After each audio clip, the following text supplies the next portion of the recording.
¿Sabes qué es lo más aterrador del fútbol sudamericano? No son las rivalidades, no es la violencia en las tribunas, es lo que pasa detrás de las cámaras, los pactos secretos, las muertes que nunca se investigaron, los mundiales que se compraron.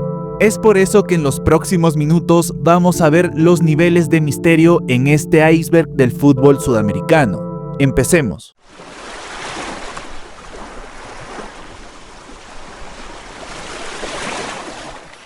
Esta rivalidad icónica del fútbol sudamericano no solo fue cuestión de goles, sino de ideologías y culturas. Pelé encarnó la imagen amable del éxito brasileño, llenaba estadios con su sonrisa y contratos publicitarios, mientras Maradona era el rebelde de barrio, hablaba de políticas sociales y hasta se encontró con Fidel Castro en Cuba.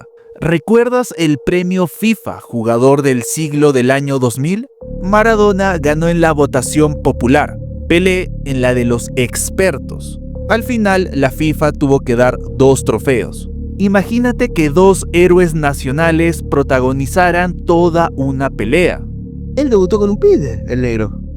¿Sabían ustedes? ¿Serio? Sí, debutó con un pibe. Para los argentinos, sí, y para los brasileños también. Debutó con un pibe, Pelé. Tan bonito que le pegó a la Gerbo. Y lo único con la cabeza importante que Maradona ha hecho, pegou a mano. Eu acho que não tem jeito para discutir com Pelé. Eu sempre digo para meus amigos argentinos, com todo primeiro, decida qual foi o melhor na Argentina. Depois vamos ver qual foi o melhor no mundo. Vocês é que estão falando que o Maradona é o maior rival. Eu nunca fui rival do Maradona. Reconoces que Maradona es el número 1 y me voy feliz, me voy contento. Maradona é número 1, eu sou o número 10. Maradona, ele me adora, sabe? Ele me ama. Por un lado, el astro millonario y de sonrisa perfecta. Por otro, el crack contestatario con tatuajes y broncas contra las multinacionales. Aunque suena increíble, los más grandes sudamericanos, Maradona, Pelé, Valderrama, Chilavert, entre otros más, jamás levantaron la Copa América. Peor aún, algunos campeones mundiales ni siquiera ganaron un partido en este torneo. Pelé apenas jugó una Copa América. Maradona quedó eliminado de local en 1979. Hasta Chilavert con Paraguay se quedó sin ni siquiera llegar a semifinales. El 22 de junio de 1986, Maradona marcó 2 goles memorables a Inglaterra, uno con la mano y otra clasificada como el gol de todos los tiempos. Pero pocos saben que Diego dijo sentirlo como una venganza simbólica. Esto por la guerra de las Malvinas con los ingleses. Estamos en el Estado Mayor Conjunto y nos encontramos con chicos que se están ofreciendo como voluntarios. Ustedes van al colegio todos, ¿no? Sí, todos. ¿Qué edad tienen vos? 16. ¿Tu nombre? Manrique González Avellaneda. ¿Vos? Vos, Carlos Olor. Sí. ¿Vos? Pino Nicolás, 17. ¿Y vos? Guillermo Oscarelli, 17. ¿Vinieron a ofrecerse como voluntarios para ir a Malvinas? ¿Qué es? ¿Saben realmente qué está pasando allá o lo que puede pasar? Sí, eso sabemos todo. ¿No? Fue la mano de Dios y la cabeza de Maradona. Para muchos argentinos aquel gol no fue solo fútbol, fue justicia poética. Brasil nunca superó la derrota en casa contra Uruguay de 2-1 en el Maracaná. Aquel día ocurrió una tragedia en cadena. Las informaciones indican que docenas de brasileños se suicidaron y sufrieron ataques cardíacos. El portero Moacir Barbosa fue señalado de culpable para toda su vida. Na hora, se tivesse uma cratera ali, eu pudesse desaparecer, desapareceria.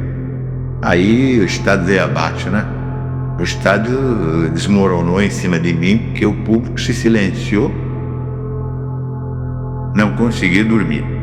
Que a noite toda aquilo ficou rodando na minha cabeça.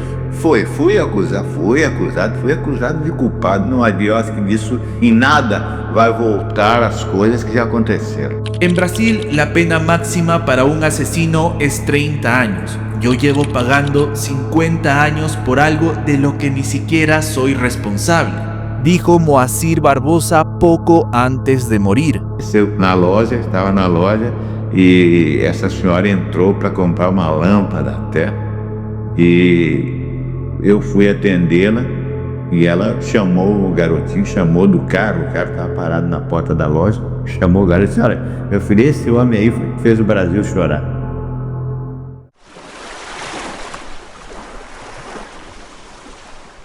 Algunos fanáticos notaron coincidencias curiosas en el Mundial 2022.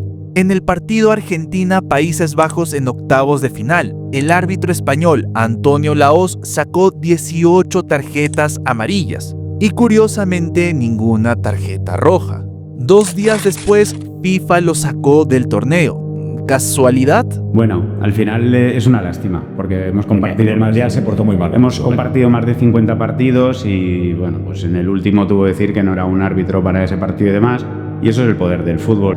Y es una lástima, pero lo digo sin rencor para mí. Igual haber echado a 7 argentinos en ese partido. No, estuviste pro argentino. Y la jugada que claro que Leandro podría haber expulsado y claro que a Van Dijk podría haberle expulsado. Pero al final es lo que te decía. En ese mundial solo habían habido 2 expulsiones. Además, en este mundial aparecieron decisiones arbitrales polémicas a favor de Argentina. Con la partida de Pelé y Maradona de este mundo, una teoría conspirativa decía que la FIFA quería un nuevo embajador. ¿Y quién fue el elegido? Messi.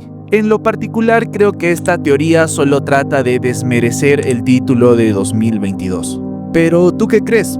¿Realmente existe un tal Proyecto Messi?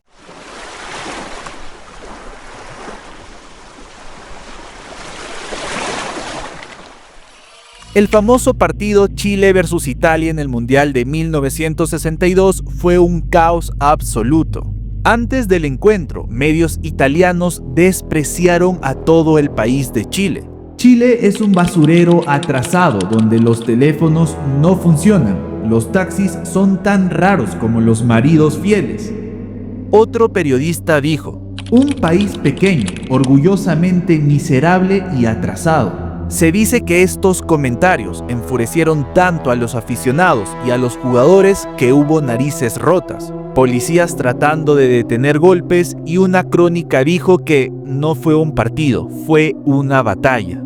Y es famoso porque justamente tras este partido el árbitro Ken Aston inventó las tarjetas amarillas y rojas mientras conducía de regreso y se topó con un semáforo. Ningún otro partido en los mundiales había sido tan violento. Pero, ¿qué crees tú? ¿Estuvo justificado el accionar de los chilenos por el desprecio italiano?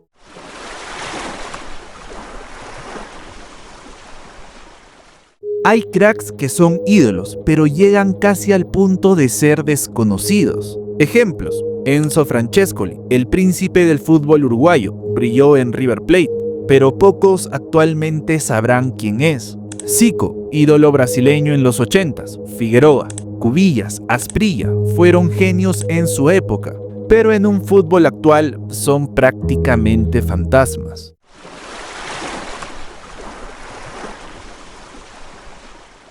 Garrincha, astro del Mundial del 62, es legendario, pero su vida personal fue complicada.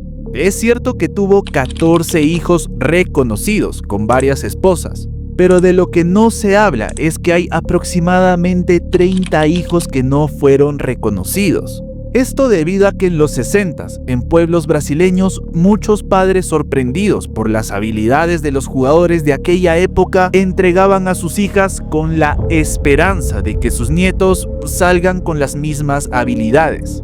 Garrincha murió pobre y amargado, todo por el vicio del alcohol.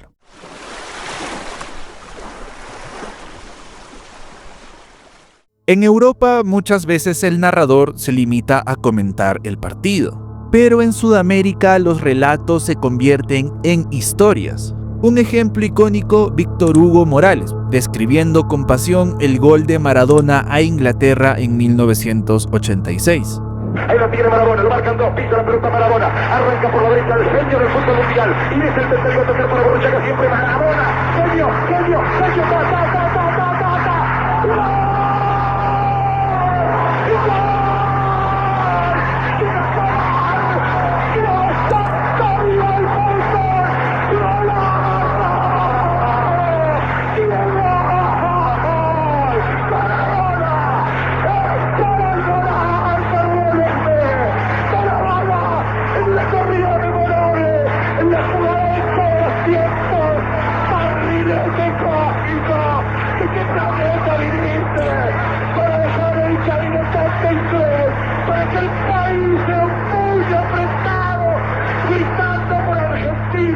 Y así es como una sola frase de un narrador puede hacer de un gol algo aún más mítico.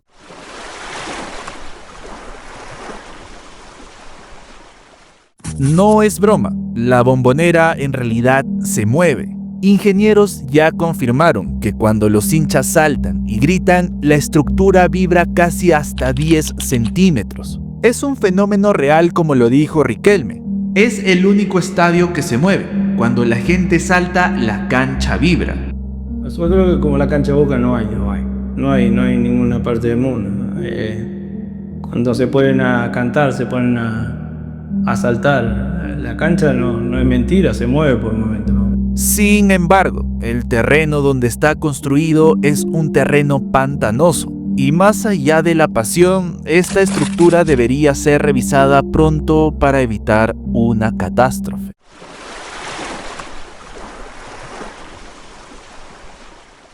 En Sudamérica, las barras bravas son organizaciones criminales con jerarquías claras.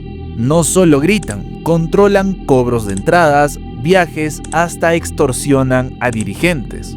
Están implicadas en narcotráfico y han sido señaladas como brazo armado de políticos locales.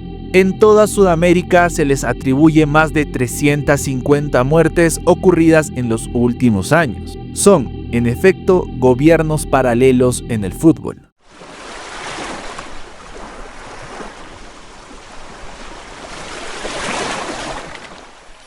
En la última fecha de la primera ronda, Argentina necesitaba golear a Perú por 4 goles.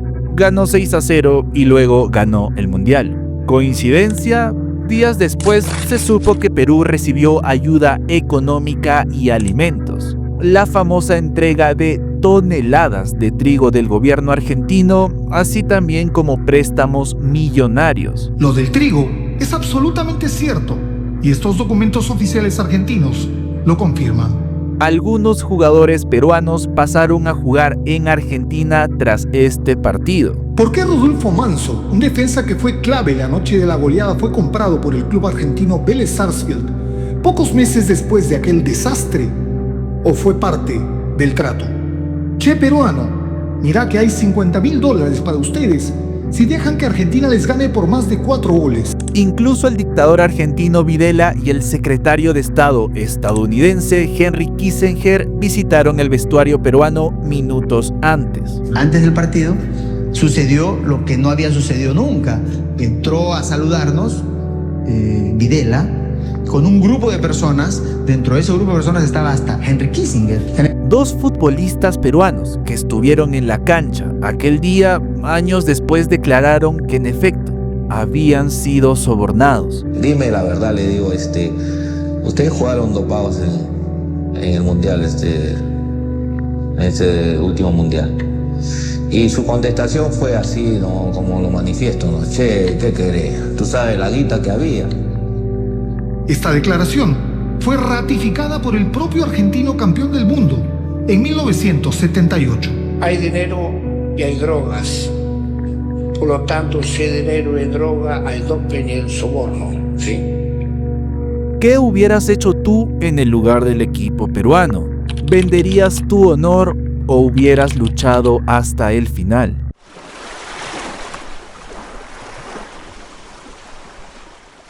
...1967, Racing campeón del mundo. Pero esta gloria enfureció tanto a los hinchas de Independiente que una madrugada enterraron 7 gatos muertos bajo el arco de Racing. El sereno del cilindro era del rojo, así que tuvieron acceso fácil. Inmediatamente comenzó algo imposible de explicar. Independiente ganó 4 Libertadores consecutivas y todo lo que tocó. En cambio, Racing se hundió en la miseria total. 1980. El técnico Toto Lorenzo manda a desenterrar los gatos para romper la maldición.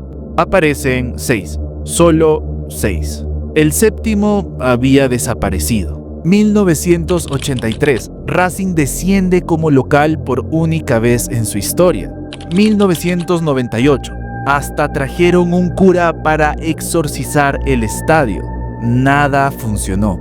2001. Mostaza Merlo. asume y ordena cavar hasta encontrar al séptimo gato. Se cuenta que removieron todo el suelo e increíblemente aparece el esqueleto en medio del concreto.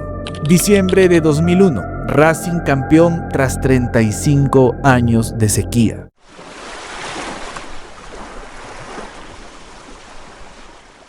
En Sudamérica, la superstición es cultura futbolera. Ejemplos reales. Un grupo de chamanes peruanos apareció haciendo rituales para lesionar a Messi, golpeando y achillando un muñeco de él. Messi va a salir lesionado, porque de acá, los peruanos, los chamanes, lo tenemos controlado. Otro caso, en Ecuador, 1998, Vasco da Gama llevó a su brujo personal, llamado Pai Santana, a hacer supuestos trabajos contra Barcelona antes de la final de la Libertadores. Santana, que se empleaba como masajista y brujo oficial del Vasco da Gama, murió en 2011, y muchos atribuyeron a la caída de Barcelona en esa final por la brujería de Pai Santana.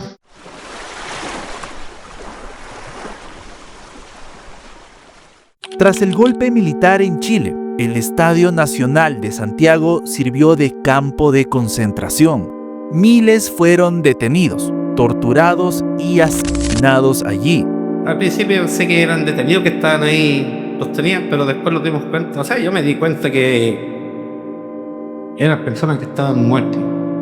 Estaban muertas y eran más de 20. La sensación es que este era un campo de exterminio. Lamentablemente estaba matando a los prisioneros.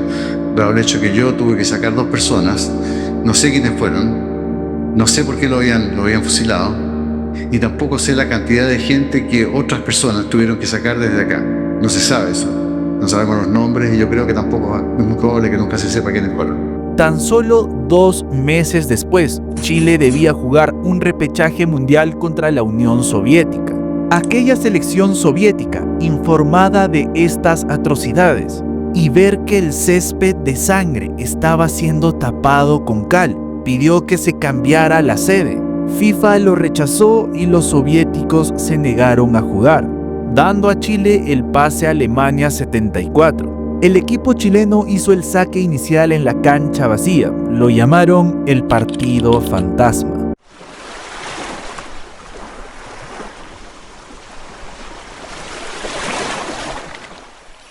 El país argentino organizó el Mundial justo bajo la dictadura de Videla. Oficialmente decretaron que la Copa era interés nacional y la dirigió un comité militar. Mientras Argentina celebraba los goles de Mario Kempes, el gobierno aprovechaba en las sombras para operar la ESMA. ¿Y qué fue la ESMA? Corto y claro, un centro de tortura, donde miles de detenidos desaparecían a un ritmo espantoso durante los partidos.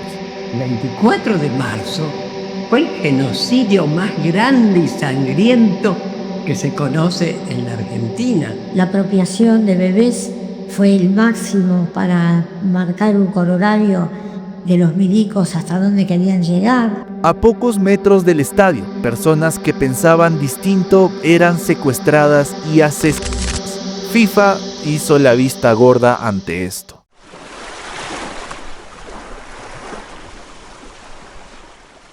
...5 de marzo de 1918, madrugada en Montevideo.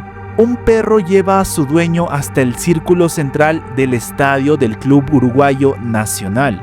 Lo que encuentra marca la tragedia más desgarradora del fútbol uruguayo. Abdón Porte, 24 años, ídolo de Nacional, yace muerto con un al corazón. A su lado, cartas que revelaron la verdad. La directiva lo había sacado de la titularidad por bajo rendimiento. Un día antes, Nacional gana 3-1. Porte juega brillante, como queriendo demostrar que se equivocaban, pero al parecer la directiva mantuvo su decisión.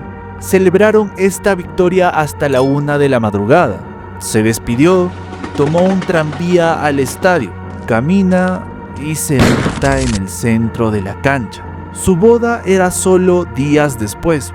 Todo Uruguay lloró, sus compañeros cargaron el féretro, hasta Peñarol mandó coronas. Abdón Porte nos enseñó que en Sudamérica el amor extremo por el fútbol puede matar.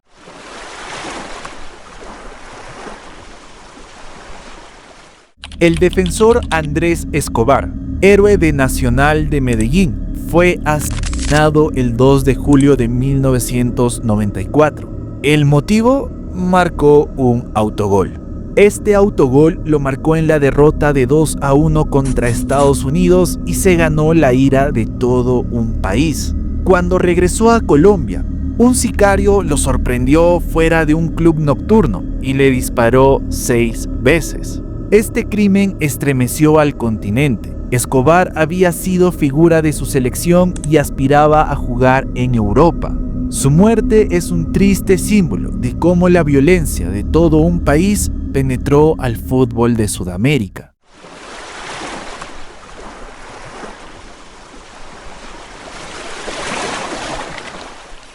...4 de abril del año 2000... Mirko Šarić, 21 años...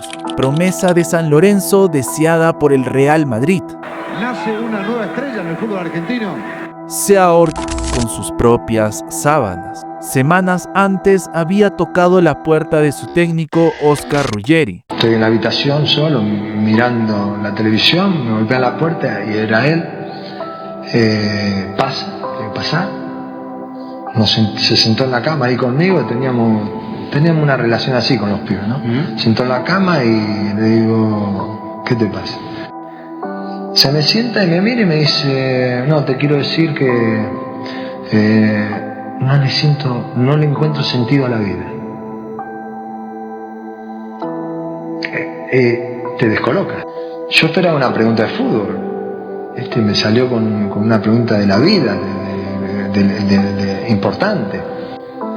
Pero bueno, una mañana estoy en mi casa levantándome para irme para el entrenamiento y me llama Gregorio diciéndome se mató mi hijo. Y yo le digo, déjate joder, le digo. No, me dice, venite que se mató mi hijo. No podía creer.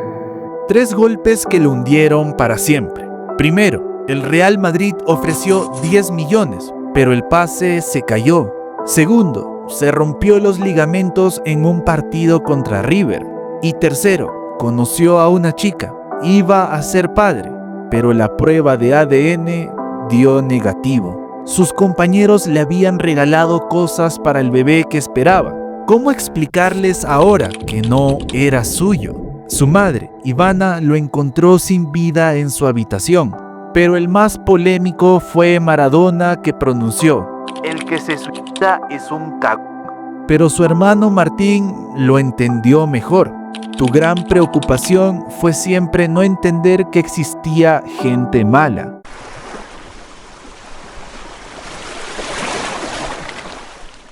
Este delantero uruguayo era ídolo de Nacional y Godoy Cruz, pero tras una depresión profunda y problemas con su club, se encerró en su departamento en Mendoza y se suicidó de un disparo.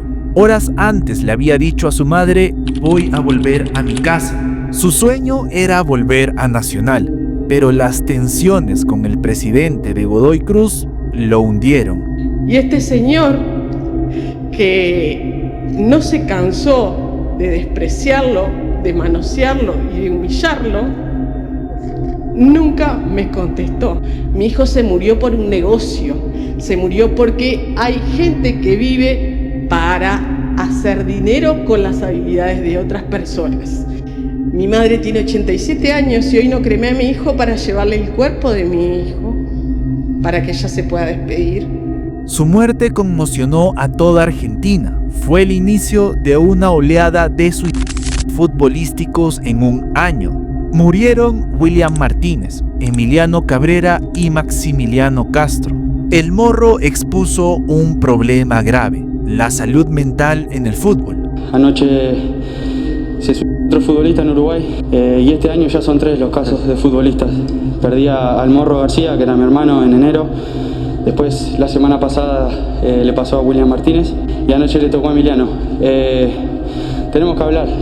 La depresión es un tema que vivimos en una sociedad machista y el hombre le da vergüenza o miedo decir lo que le pasa.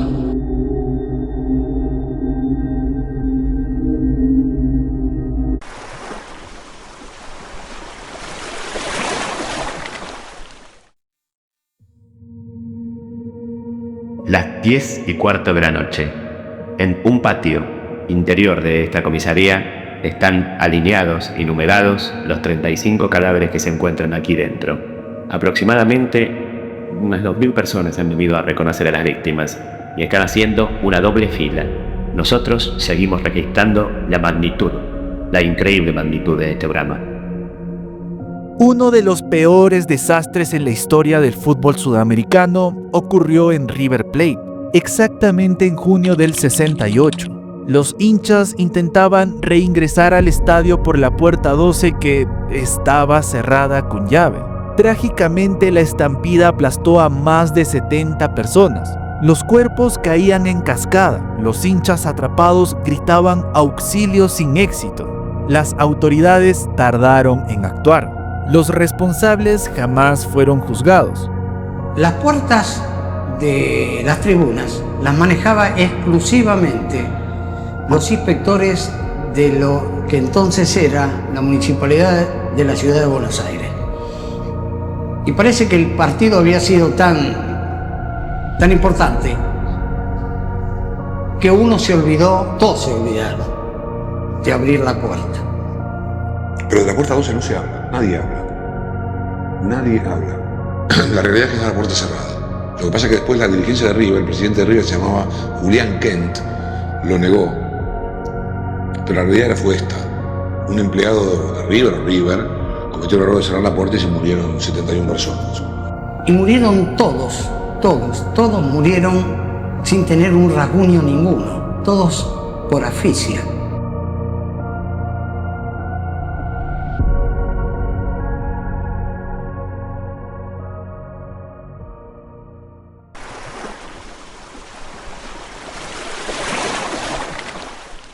En 2004, el defensa brasileño Paulo Sérgio, conocido como Serginho, colapsó en pleno partido, víctima de una cardiopatía no diagnosticada. Murió minutos después en el césped. Lo grave, su club, São Caetano. Este club sabía de su problema del corazón. Un examen médico anterior lo había detectado, pero lo siguió poniendo a jugar. Tras su muerte, Brasil abrió una investigación por posible negligencia. El caso fue muy resonante. Se documentó que otros 47 futbolistas brasileños habían muerto de causas similares en los 2000 a 2010.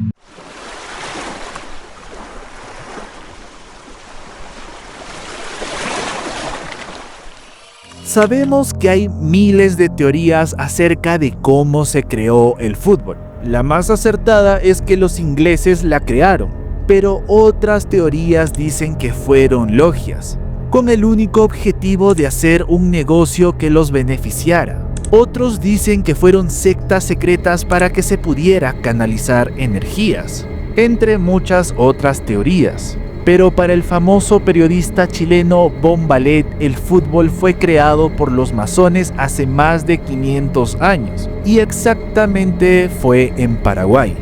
¿Dónde se empezó a jugar fútbol por primera vez? Los ingleses. No, po. No, po. Por el 1500, 1600. Donde primero vieron jugar al fútbol y lo vieron como un gran negocio fue en un país sudamericano. Estoy hablando del año 1600, donde los masones descubrieron el fútbol. Y ese fútbol lo vieron como negocio. En Paraguay. Por eso que los paraguayos son reyes de copa. ¿Y sabes quién manda el fútbol? Los juegos con los masones. ¿Qué más querés que te diga? ¿Ya has visto la insignia de la FIFA? Sí, pues. Ya, pues, fíjate y descifra lo que significa.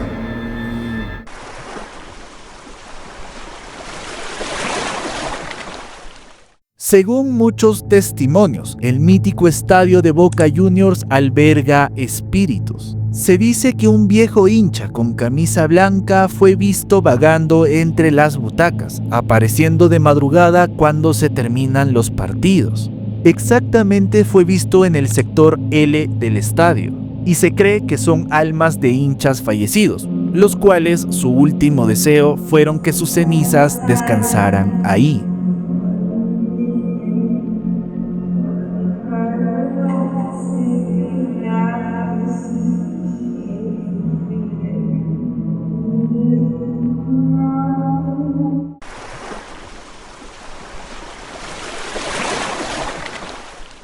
Cada equipo que le gana una final a Brasil en el Maracaná sufre después una desgracia nacional en los siguientes años. Ejemplos: Uruguay 1950.